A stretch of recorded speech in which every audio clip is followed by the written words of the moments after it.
Indian navy cast guard 2024 का form आप कैसे फिलअप करेंगे बिना किसी त्रुटि के। अगर आप इंटर की परीक्षा पास किए हैं मैथ और फिजिक्स सब्जेक्ट के साथ, या फिर आपने हाई स्कूल परीक्षा पास आपने किया है और आपके पास कोई भी इंजीनियरिंग डिग्री या डिप्लोमा है, तो आप फॉर्म को फिलअप कर सकते हैं। पहले हम नोटिफिकेशन देखते हैं, फिर आगे बढ़ते हैं फॉर्म को फिलअप कैसे करेंगे। यहाँ पर जो लास्ट डेट दी गई है इस फॉर्म को भरने के लिए 3/7/2024 है, रात के 11:30 बजे तक आप फॉर्म को भर सकते हैं।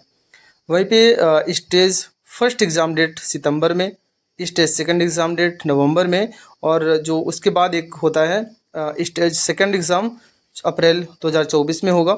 और वहीं पे हम फीस की बात करें तो फीस इसकी जो जनरल ओबीसी कैंडिडेट हैं और ईडब्ल्यूएस कैंडिडेट हैं 300 है। एससी एसटी के लिए कोई फ़ीस नहीं रखी गई है। मिनिमम एज 18 और मैक्सिमम आपकी 22 साल होनी चाहिए। और इसकी हम पोस्ट की बात करें, टोटल पोस्ट इसमें 320 पोस्ट इसमें शामिल किए गए हैं। और यहाँ पर पोस्ट का नाम है, टोटल पोस्ट है, और उसकी एलिजिबिलिटी आपके सामने दी गई है, जिसमें नाविक जनरल ड्यूटी के लिए 10+2 फिजिक्स मैथ्स के साथ होना चाहिए। अगर आप यांत्रिक में फॉर्म भरना चाहते हैं जिसमें 60 पोस्टें हैं, हाई स्कूल की परीक्षा आप पास होने चाहिए और कोई इंजीनियरिंग डिग्री या डिप्लोमा होना चाहिए इलेक्ट्रिकल, मैकेनिकल या इलेक्ट्रॉनिक्स, टेलीकम्युनिकेशन में। तो अब आपको फॉर्म को फिलअप करने के लिए sarkarresult.com पे चले जाना है। लेटेस्ट जॉब में आप जाएंगे, यहाँ पर आपको मिलेगा नेवी कास्ट गार्ड का, क्लिक कर दीजिएगा और स्क्रॉल करते हुए नीचे की तरफ चले जाइए। यहाँ पर आपको मिलेगा अप्लाई ऑनलाइन, सामने है क्लिक हियर, क्लिक कर दीजिए, या वीडियो के डिस्क्रिप्शन में लिंक दे देंगे। अब आपको यहाँ पर क्रिएट अकाउंट के बटन पर आप क्लिक कर देंगे। अब आपको यहाँ पर अपना नाम डाल देना है, ठीक है ना। नाम डालेंगे, फिर फादर का नाम, मदर का नाम डालेंगे, फिर आप अपनी नेशनलिटी चूज़ करेंगे। अगर आप इंडियन हो तो इंडियन चूज़ करेंगे, अगर अदर हैं तो अदर। आगे बढ़ेंगे, जहाँ पर अपना जेंडर आप कंफर्म करेंगे, मेल या फीमेल है। आपको ईमेल आईडी दे देना है, मोबाइल, और उसके बाद कंफर्म ईमेल आईडी करेंगे। अब आपको यहाँ पर मोबाइल नंबर आपको दे देना है और जनरेट ओटीपी कर देंगे। ओके का ऑप्शन आएगा। अब आप यहाँ पर पहले वाले बॉक्स में ईमेल आईडी का ओटीपी डालेंगे और सेकंड वाले में मोबाइल का ओटीपी डालकर, अब यहाँ पे पूछा जा रहा है कि इसके बारे में आपको जानकारी कैसे मिली, तो हमें जानकारी यूट्यूब से मिली है, तो हम यहाँ पर यूट्यूब चूज़ कर लेते हैं। और अब हमें यहाँ पर सबमिट के बटन पर क्लिक कर देना है। इतना करते ही अब आप देखेंगे कि आपका रजिस्ट्रेशन कन्फर्म हो चुका है। सिस्टम जनरेटेड एक पासवर्ड आपके ईमेल आईडी पर गया है, उस पासवर्ड को आप देख लें और ईमेल आईडी में ईमेल आईडी आप डालेंगे जो भी आपने डाला था, पासवर्ड आप डालेंगे जो सिस्टम जनरेटेड आया है, कैप्चा कोड डालकर लॉगिन कर दीजिए। अब आपके सामने आएगा यहाँ पर कि एक पासवर्ड आप बना लीजिए। इस पासवर्ड में आपका मिनिमम 8 कैरेक्टर और मैक्सिमम 16 कैरेक्टर होना चाहिए। पासवर्ड में आपका अल्फ़ाबेट होगा जिसमें capital letter, small letter, number और स्पेशल कैरेक्टर शामिल होगा। अब हमने इसको कंफर्म कर लिया है, पासवर्ड हमारा रिसेट हो चुका है, हम ओके करते हैं। अब यहाँ पर आते ही आप देखेंगे कि इस प्रकार का नोटिफिकेशन आपके सामने आएगा। इसको आप एक बार रीड कर लें और I have read all instruction पे आप चेक बॉक्स पे टिक करेंगे और सबमिट कर दीजिए।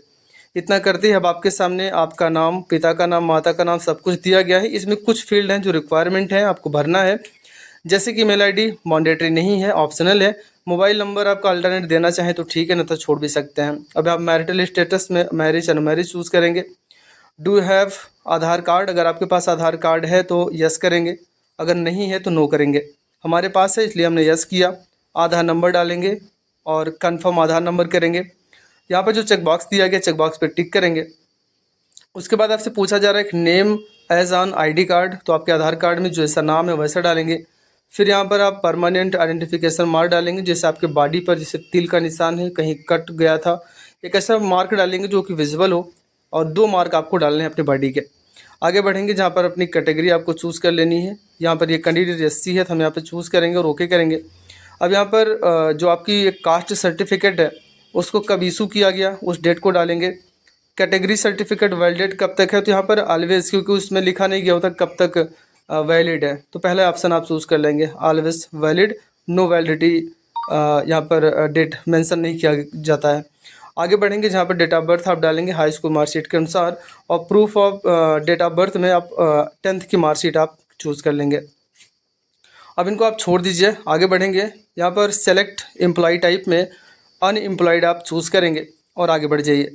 अब आपको यहाँ पर अपनी एक अपलोड आईडी प्रूफ, जो अभी आधार कार्ड आपने चुना था तो यहाँ पर आधार कार्ड अपलोड करेंगे, और आपने हाई स्कूल चुना था तो हाई स्कूल के मार्कशीट भी आपको अपलोड करनी है। ये दोनों डेटा जेपीजी या जेपीईजी फॉर्मेट में आप इसको अपलोड करेंगे, जिसकी हम साइज़ की बात करें तो 50 से लेकर 150 केबी।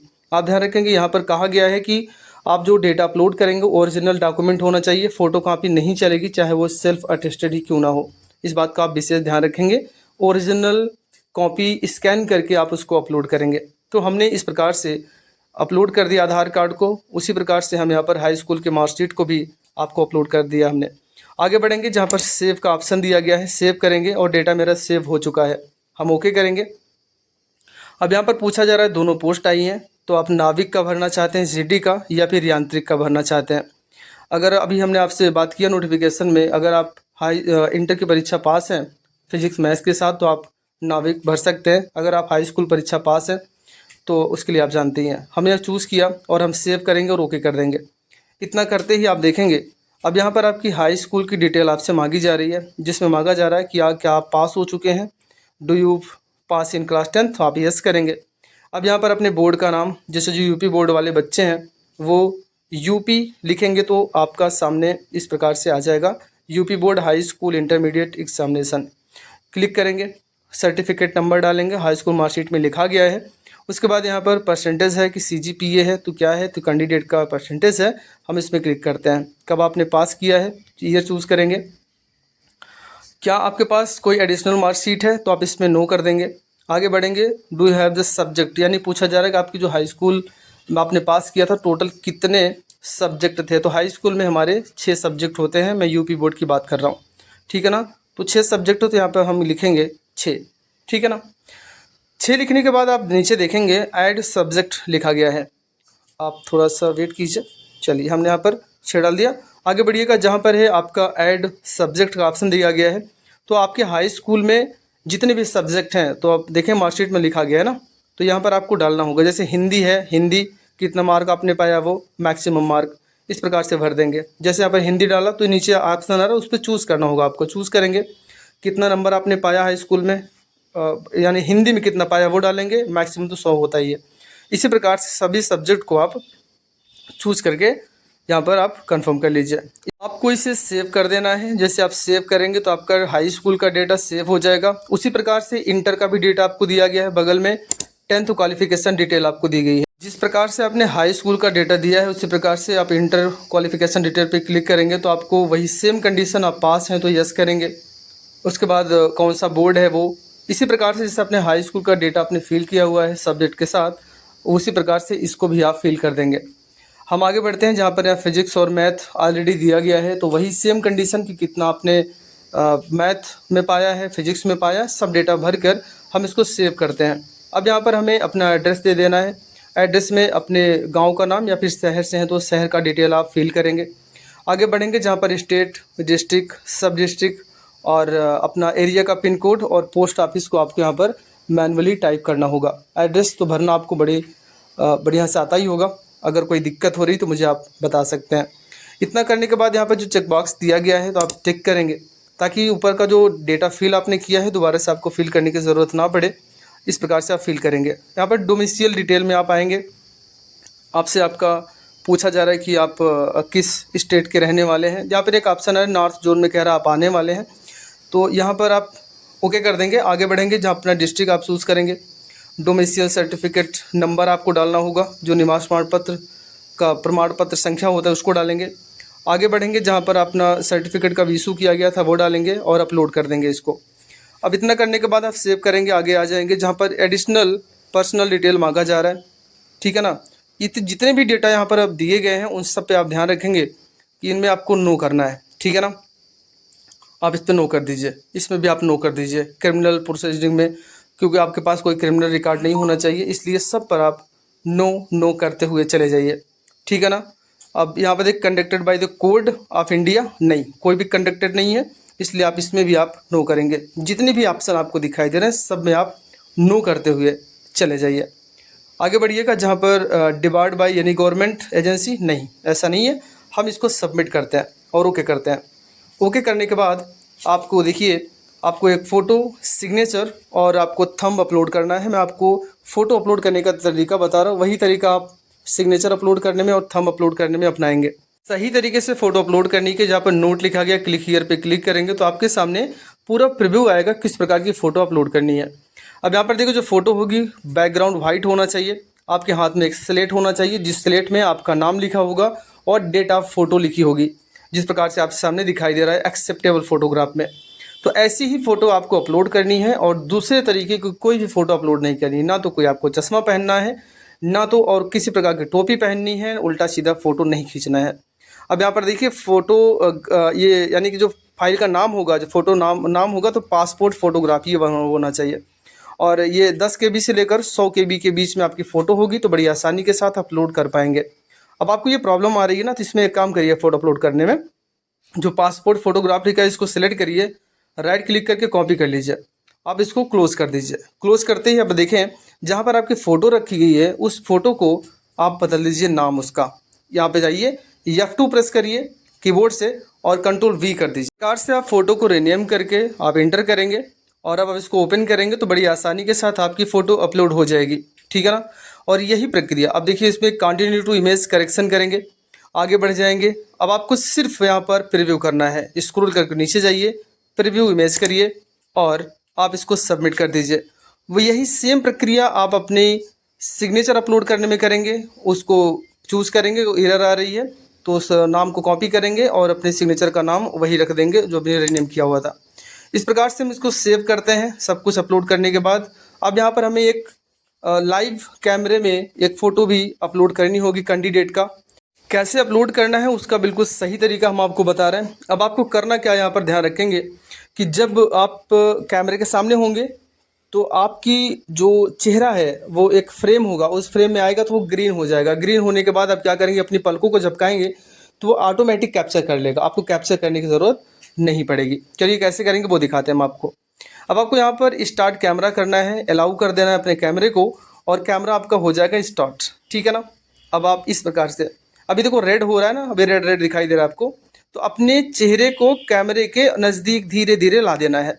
जैसे आप लाते जाएंगे तब ये ग्रीन हो जाएगा। मैं आपको अभी लाइव दिखा रहा हूँ, मैं बिल्कुल स्किप नहीं करूँगा इस वीडियो को, ताकि आपको जो प्रॉब्लम आती है उसका सोल्यूशन आपको मिल सके। अब देखिए ज़रा कैंडिडेट बिल्कुल नज़दीक जैसे ही जाएगा तो ये ग्रीन हो जाएगा, ये देखिए ग्रीन हो गया। अब आप अपनी पलकों को झपकाइएगा, ठीक है ना, यानी कि इंडिकेट करिएगा। तो AI टूल्स क्या करते हैं, वो आपकी फ़ोटो को ऑटोमेटिक कैप्चर करते हैं। अब देखिए कैंडिडेट ने अपनी पलकों को झपकाया तो बड़ी आसानी के साथ इनकी फ़ोटो को उसने कैप्चर कर लिया। बस आपको सेव कर देना है, ठीक है ना। इस प्रकार से आपको फ़ोटो अपलोड करनी है। अगर कोई दिक्कत हो रही है तो वीडियो के डिस्क्रिप्शन में लिंक दे देंगे, एक दूसरा तरीका हमने आपको बता रखा है। अब ये देखिए यहाँ पर फ़ोटो अपलोड हो चुकी है, ओके करिएगा। अब आपको यहाँ पर स्टेज फर्स्ट के लिए आपको एग्ज़ामिनेशन सेंटर देना है। एग्ज़ामिनेशन सेंटर में आप देखें, जैसे पहले अपना स्टेट आप चूज़ करेंगे, जिस स्टेट में आप एग्ज़ाम देने वाले हैं, पहले स्टेट, फिर उस स्टेट में उस सिटी की लिस्ट आएगी, तो इनमें से आप चूज़ कर लेंगे, ठीक है ना। ये जो रेफरेंस आप दे रहे हैं ये को मिला के 5 रेफरेंस आप दे सकते हैं मैक्सिमम। उसके बाद आप सबमिट करिएगा। जैसे स्वीप करेंगे तो अभी ये स्टेज सेकंड के लिए आपसे एग्जामिनेशन सेंटर मांगा जा रहा है, तो आप इसमें जोन कंफर्म करेंगे, ठीक है ना। तो जैसे यहाँ पर नॉर्थ जोन है, नॉर्थ जोन में पहला आ रहा है सिटी, सिटी में सिर्फ नोएडा आ रहा है, नोएडा आप चूज़ कर लें। अब सेकंड वाला जोन आपको खुद चूज़ करना होगा, ठीक है ना। किस जोन में कौन सा शहर है पहले उसको क्लिक करके, जैसे हमने क्लिक किया ईस्ट जोन या जो भी जोन चूज़ किया तो सिटी में चूज़ करेंगे, देखो कौन सी चेन्नई और विशाखापट्टनम करके आ रहा है। तो ऐसे ही आप कंफर्म कर लेंगे कि आपको सेकंड के लिए किस जोन को चूज़ करना है, किस जोन में कौन कौन सी सिटी है पहले वो देख लेंगे, फिर अपने हिसाब से आप चूज़ करेंगे। इस प्रकार से हमने इसमें कंफर्म कर दिया। अब ध्यान रखेंगे कि इस सेम जोन को और सेम सिटी को आप 2 बार सिलेक्ट नहीं कर पाएंगे, आपको एरर आएगा। चलिए हमने इस पर अपलोड कर दिया है। अब यहाँ पर हम सेलेक्ट कर लिया, मैं सेव करता हूँ और ओके करता हूँ। इस प्रकार से हमने अपने सभी फॉर्म को इस फिलअप कर रखा है। अब मुझे प्रीव्यू यहाँ पर मुझे दिखाई दे रहा है। अब आप नीचे चले जाइए, जहाँ पर आप पूरा डिटेल जो भी आपने फिलअप किया हुआ है सब कुछ आपको आपके सामने आएगा। अब इसका सबमिट करने का तरीका देख लें। जहाँ पर सिटी मांगा गया है तो सिटी में अपने सिटी का नाम डाल दें, अपने ज़िले का नाम वो डाल दीजिए। अब यहाँ पे चेक बॉक्स जितने भी दिए गए हैं सभी चेक बॉक्स को टिक करेंगे और प्रिंट प्रीव्यू का ऑप्शन आपको दिखा है। जब तक प्रिंट प्रीव्यू नहीं करेंगे तो नीचे के जो यस नो के ऑप्शन है वो हाईलाइट नहीं होंगे। हमने यहाँ पर प्रिंट प्रीव्यू के ऑप्शन पे क्लिक किया और मैं इसको यहाँ से सेव करना चाहे तो कर सकते हैं, नहीं तो आप कैंसिल भी कर सकते हैं। अब नीचे देखिए ज़रा कि यहाँ पर यस और नो के ऑप्शन यहाँ पर ओपन हो चुके हैं। अब इनमें आप देखें कि हैव सीन द प्रीव्यू, तो आप इसमें यस कर दीजिए। हमने इस फॉर्म को प्रीव्यू किया हुआ है। इस प्रकार से आप इसको देखेंगे। क्या आप एडिट करना चाहते हैं? अगर करना चाहते हैं यस, अन्यथा आप नो करेंगे, ठीक है ना। एडिट ऑप्शन बाद में रखना चाहते हो तो नहीं, ऐसा नहीं है। आप इन सब में नो कर दीजिए और यस कर दीजिए लास्ट में, और इसको सबमिट कर दीजिए। इतना करने के बाद चेक बॉक्स पे टिक करेंगे, आगे बढ़ेंगे, और जितने भी चेक बॉक्स आपको दिखाई दे रहे हैं सभी चेक बॉक्स पे आप टिक करेंगे। ओके, मैं यहाँ पर चेक बॉक्स पे टिक कर देता हूँ और मुझे यहाँ पर कंफर्म डिटेल पे कर दीजिए। ओके, बस वेट कीजिए थोड़ा सा। डेटा मेरा सेव हो चुका है। अब यहाँ पर फाइनल सबमिट का ऑप्शन आ रहा है, तो इसको फाइनल सबमिट आप कर दीजिए। और ये देखिए आपका फॉर्म यहाँ पर सबमिट हो चुका है। क्योंकि ये एससी कैंडिडेट था इसलिए इसकी फीस नहीं कटी है। अगर आप किसी कोई अन्य कैटेगरी से हैं, जनरल, ओबीसी या ईडब्ल्यूएस कैंडिडेट है, तो आपकी फ़ीस कटेगी। तो आप फीस कटा के अपना फॉर्म को सबमिट कर सकते हैं। ये जानकारी आपको कैसी लगी आप हमें कमेंट बॉक्स में ज़रूर बताइएगा। अगर आपको फॉर्म भरने में कोई भी प्रॉब्लम हो रही है तो मुझे कमेंट बॉक्स में ज़रूर से ज़रूर बताएं। वीडियो देखने के लिए आपका बहुत बहुत धन्यवाद।